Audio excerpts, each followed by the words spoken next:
Bonjour à toutes et à tous. Bienvenue, c'est Smart Impact, votre rendez-vous avec les entreprises à impact positif, des startups aux grands groupes. On décortique les enjeux de la transition écologique, énergétique et sociale. Voici le sommaire. On commencera dans une minute avec le tour du monde d'Amancio Sampaio, avec qui on découvre chaque mois les mutations de notre consommation. On parle de l'impact invisible des cosmétiques aujourd'hui. Notre débat il portera sur le financement des entreprises dirigées par des femmes et les enjeux de mixité entrepreneuriale avec WinEquity, la société de capital risque dédiée à cette mission. Et puis dans Smart Ideas, vous allez découvrir Renjoy et ses produits innovants pour les cyclistes. Voilà pour les titres, on a 30 minutes pour les développer, c'est parti.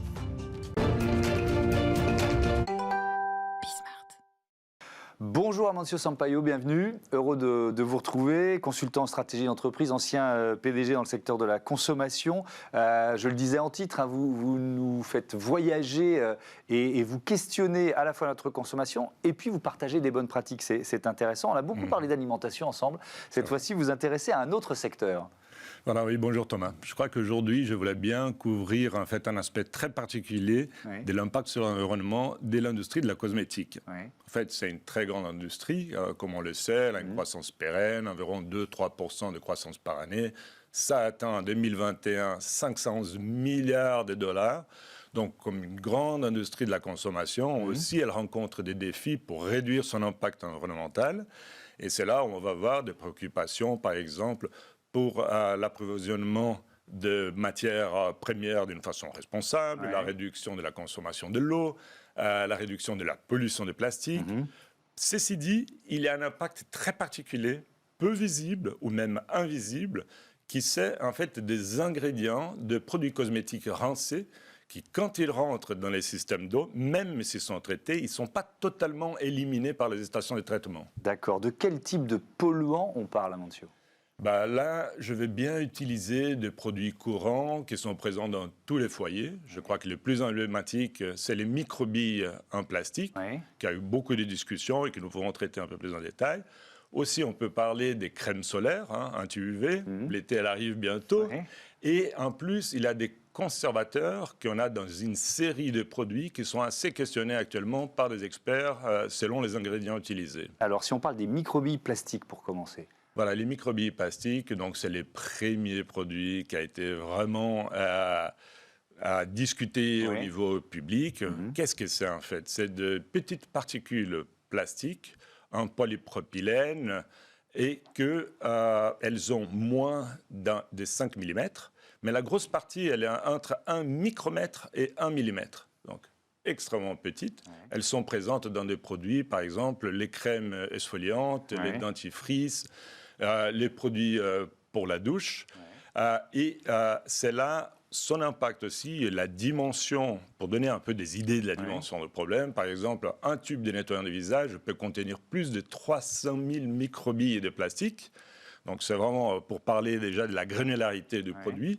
Et au niveau du volume, on n'a pas d'estimé très précis, mais par exemple, il y a une étude de 2015 qui parlait que seulement en Europe, ça consommait environ 4400 tonnes de microplastiques par année. De microbilles plastiques chaque année. Alors c'est vrai, vous l'avez rappelé, elles se retrouvent dans beaucoup de produits qu'on utilise. Avec quel impact sur l'environnement, si on rentre un peu dans le détail? L'impact, il est assez évident. En fait, c'est une fois rincé, ça va rentrer dans les systèmes d'eau, ça peut finir dans les cours d'eau et dans l'océan.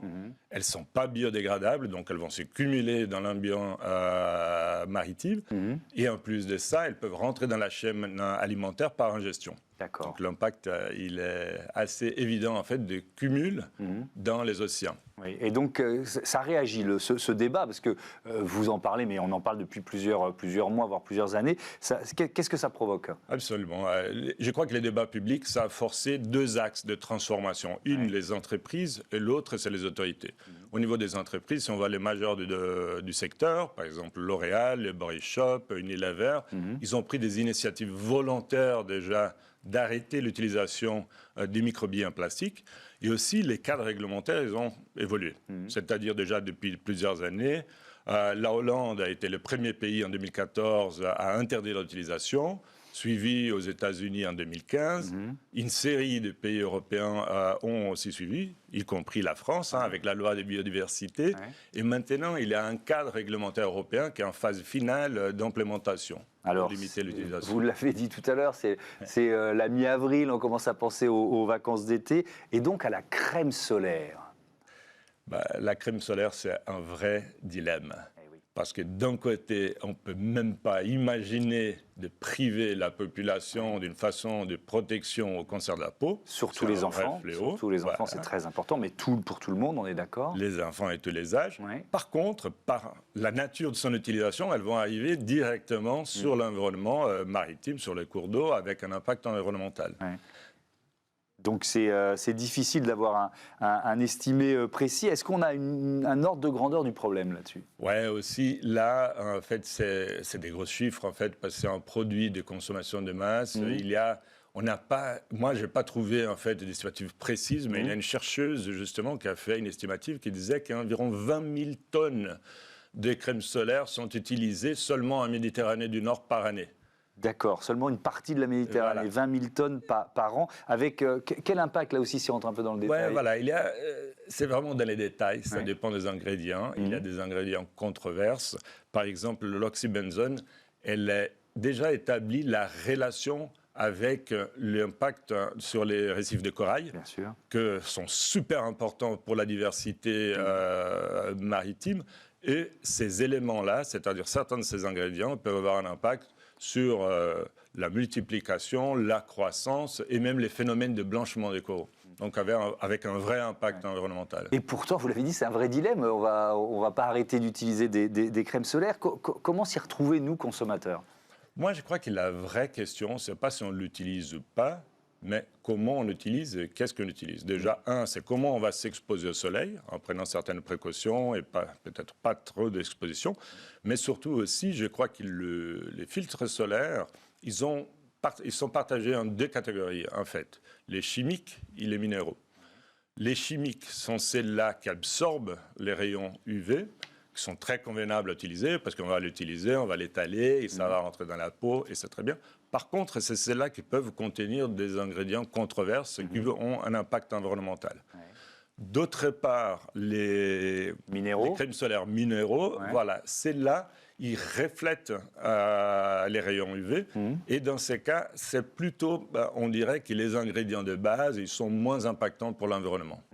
Donc là, on a bien compris, crème solaire, plage, eau de mer, c'est direct. Pour les produits qu'on utilise dans nos salles de bain, quelle est la difficulté? Dans les salles de bain, justement, je parlais des conservateurs. Les conservateurs, ils sont dans une multitude de produits pour ces caractéristiques antimicrobiennes. Et c'est là, on va trouver dans les savons, les détergents, les shampoings. Par contre, eux aussi, ils peuvent contenir certains ingrédients, par exemple les parabènes ou les triclosans. S'ils contiennent ces produits-là, aujourd'hui, ils sont suspectés d'avoir un impact, en fait, ou cancérigène ou bien sur la fonction hormonale. Et on les trouve déjà dans des études présentes dans la nature. Ils sont filtrés quand même. Là, c'est intéressant parce que si ça passe par les systèmes d'eau usée, ça arrive dans les stations de traitement, certains, ils vont se déposer, donc la question, il serait éliminée. Par contre, ce qu'on fait avec la boue qui résulte des systèmes de traitement, ils peuvent être réintroduits dans la nature et faire la pollution du sol, en fait, une fois qu'ils sont redistribués. Est-ce que les consommateurs sont suffisamment informés de tout ça, Amancio Sampaio? C'est un peu difficile aujourd'hui de s'y retrouver, c'est-à-dire un consommateur conscient qui veut réduire l'impact environnemental de sa consommation.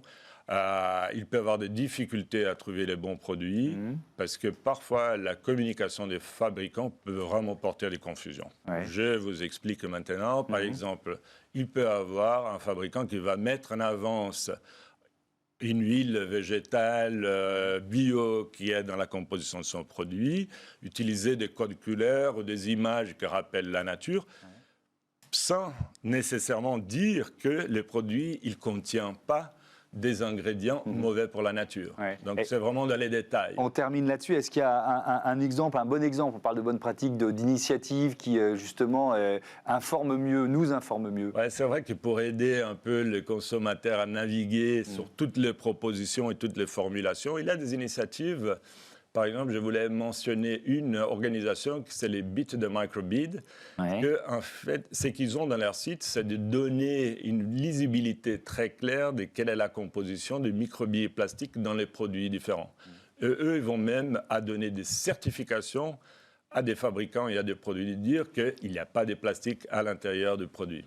Merci beaucoup, merci Amancio Sampaio d'être venu nous éclairer de cette pollution invisible, on va dire, des produits cosmétiques. On parle maintenant de mixité entrepreneuriale, c'est notre débat.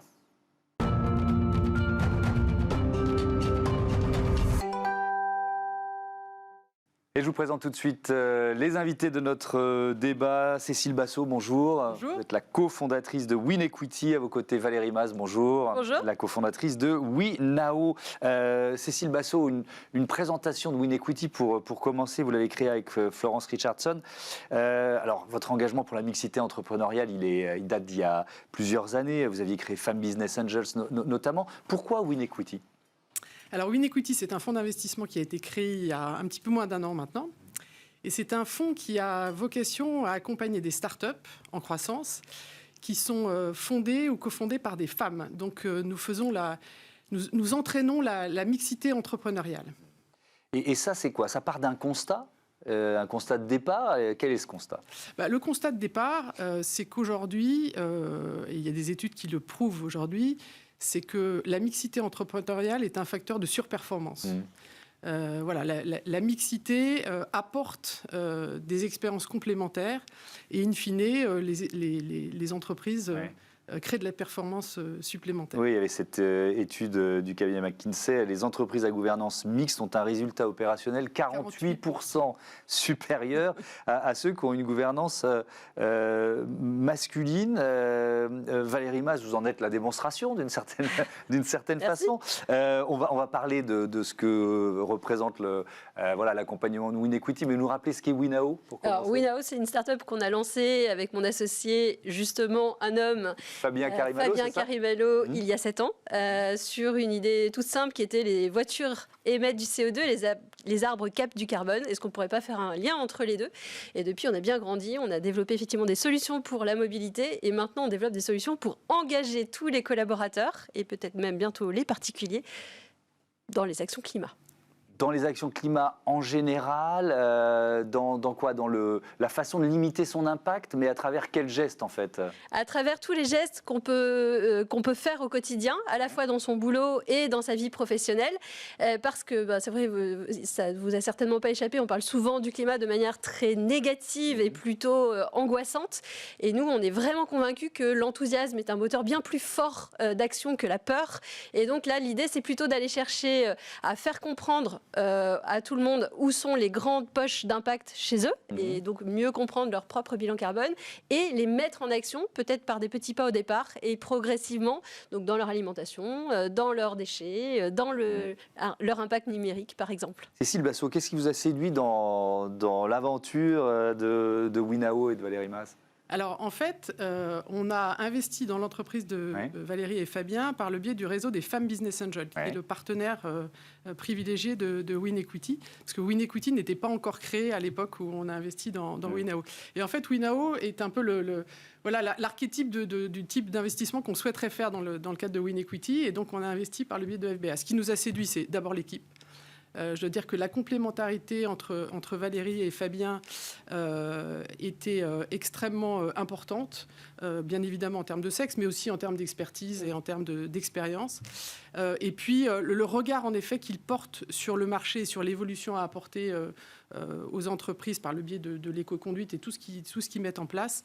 Cette façon d'approcher en fait l'engagement sur le climat est une façon très particulière et qui, à mon avis, est un gage de compétitivité, de différence par rapport à leurs concurrents. Donc finalement, cette expérience commune, ça vous sert aujourd'hui dans la création de WinEquity pour dupliquer ce type d'accompagnement? avant. Est-ce que c'est ça un peu l'idée? En fait, on a un peu fait... Vous avez essuyé les plâtres en quelque sorte. On a testé, et dans le cadre du réseau des femmes Business Angels, on a, je pense, une appétence particulière déjà à investir dans des sociétés qui sont portées par des femmes ou des équipes mixtes.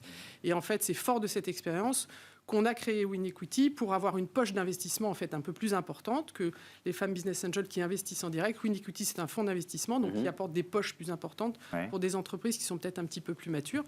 Et donc, Winao a été accompagné par FBA, mais peut-être que nous regarderons Winao dans le cadre du dossier WinEquity lors de leur prochaine levée. Alors, je rappelle les principes d'investissement de WinEquity. Au moins une femme dans l'équipe fondatrice. On l'a compris, on est en phase d'amorçage avec une première preuve de concept. Tickets initiaux entre 150 000 et 200 000 et levé entre 500 000 et 3 millions d'euros. Ça veut dire combien d'entreprises que vous pourriez accompagner chaque année? C'est quoi votre objectif? Alors, notre objectif, c'est d'accompagner une petite dizaine de startups. Oui. Voilà, donc on met en effet des tickets entre 150 000 et 200 000 euros et on se garde surtout une poche pour continuer à les accompagner parce que ce qui est important, c'est de les accompagner dans la durée.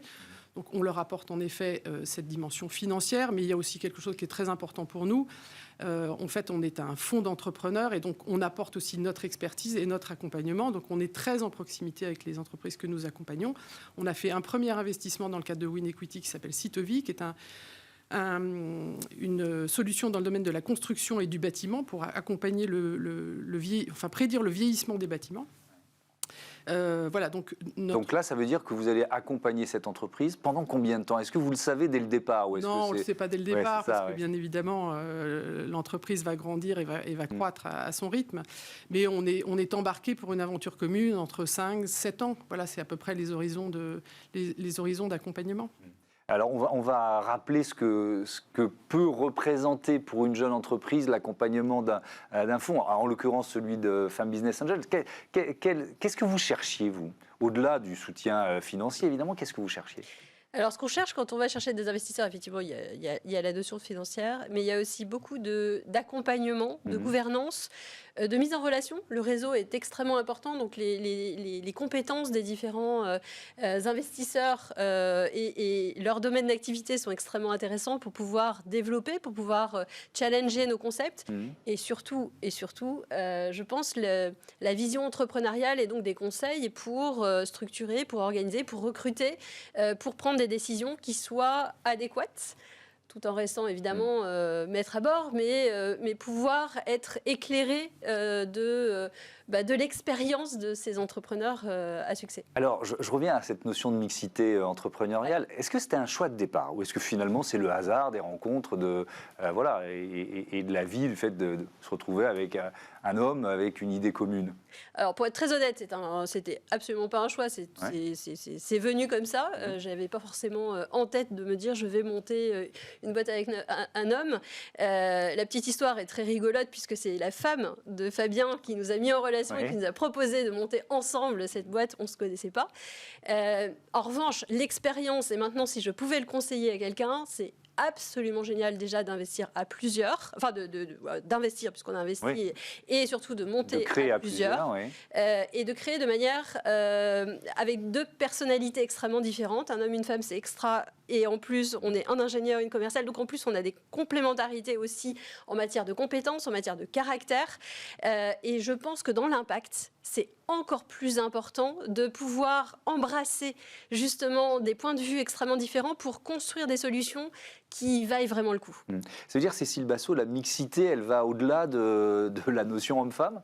Est-ce que vous diriez ça? Alors oui, la mixité, elle va au-delà de la notion homme-femme. On sait très bien que la performance, elle vient aussi par la mixité culturelle, la mixité en termes d'âge. Et c'est d'ailleurs quelque chose que nous avons essayé de mettre aussi au cœur de notre dispositif avec WinEquity, parce qu'en fait, je pense que c'est une première, on a ouvert notre fonds d'investissement à des jeunes investisseurs. Notre souhait, ça a été de pouvoir dire à des jeunes, venez goûter aux joies de l'investissement, venez avec nous. Généralement, vous n'avez pas d'argent pour investir dans les fonds, le ticket d'entrée est trop important. Et nous, en fait, on a ouvert une poche à des jeunes investisseurs entre 18 et 30 ans, à partir du moment où ils sont parrainés dans le fonds. Et en fait, on a 35 jeunes qui nous ont rejoints dans le fonds d'investissement et qui ont entre 18 et 30 ans. Et quel rôle jouent-ils? Alors, il y a un côté win-win, en fait. C'est-à-dire que nous leur apportons une sensibilisation à l'investissement, on leur fait des espèces de formations. Et à l'inverse, quand on a des dossiers qui sont des dossiers qui correspondent en fait à leur classe d'âge, à la cible des jeunes, eh ben on peut les faire intervenir et leur demander de nous aider à regarder des dossiers. Pourquoi vous aviez créé Femmes Business Angels ? Alors, c'est pas moi qui l'ai créé. Femmes Business Angels, c'est un réseau de femmes qui a été créé maintenant il y a à peu près 20 ans.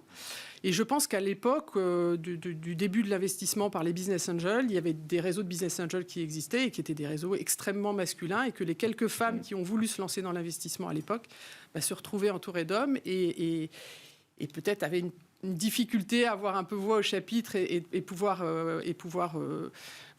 s'exprimer ou en tout cas poser les questions de la façon qu'elles souhaitaient les poser. Et donc, on crée ce réseau. Mais si on dit les choses clairement, le machisme de la finance, il existe. Il existait plus il y a 20 ans. Il se résorbe. Comment vous analysez ça ? Je pense que les choses ont quand même beaucoup évolué. On le voit. Enfin, il y a quand même beaucoup de points positifs qui montrent qu'aujourd'hui, il y a de plus en plus de femmes dans l'investissement. Moi, je crois beaucoup à la mixité. Donc, en fait, quand on investit, on est un réseau de femmes. Mais on investit aussi en co-investissement avec d'autres réseaux dans lesquels il y a des hommes. Donc voilà, et c'est ce qu'on a voulu porter au sein de WinEquity. Au sein de WinEquity, on a eu plus d'une centaine d'actionnaires. Il y a 75% de femmes, il y a 25% d'hommes, et c'est cette richesse qui fait...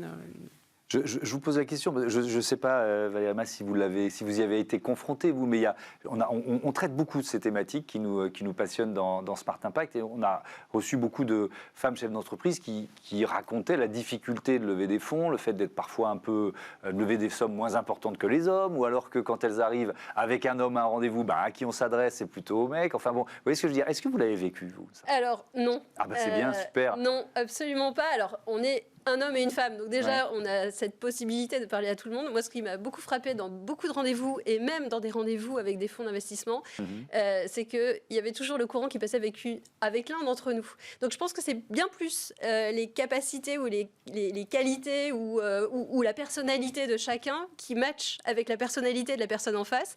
L'autre disparaissait. Ça n'a pas été rare. Mais par contre, ce qui était génial, c'est qu'à chaque fois, il y avait un lien qui se nouait. Et donc, le fait d'être deux, et donc d'être divers, justement, et de parler à différents types de personnes en face, nous permet à la fois de lever des fonds, mais aussi d'aller chercher des clients.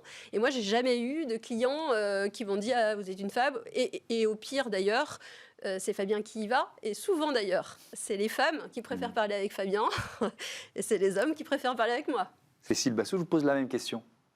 C'est-à-dire, sur ces biais qui sont des biais qui sont liés, je ne sais pas, à des millénaires de patriarcat, d'une certaine façon, quoi. J'y crois, puisque tout le monde le dit. Oui.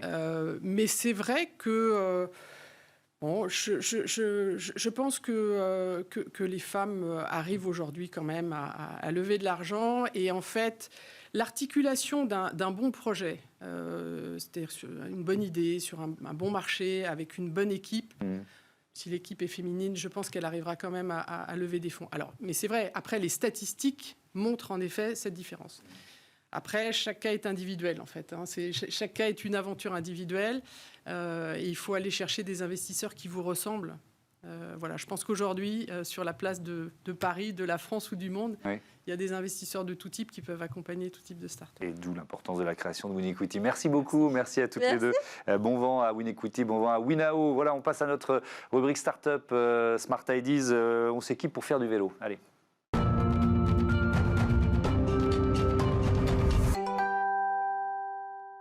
Bonjour Éric Frandebeuf, vous êtes le fondateur de Rainjoy. Vous l'avez créé quand et surtout avec quelle idée ? Racontez-moi.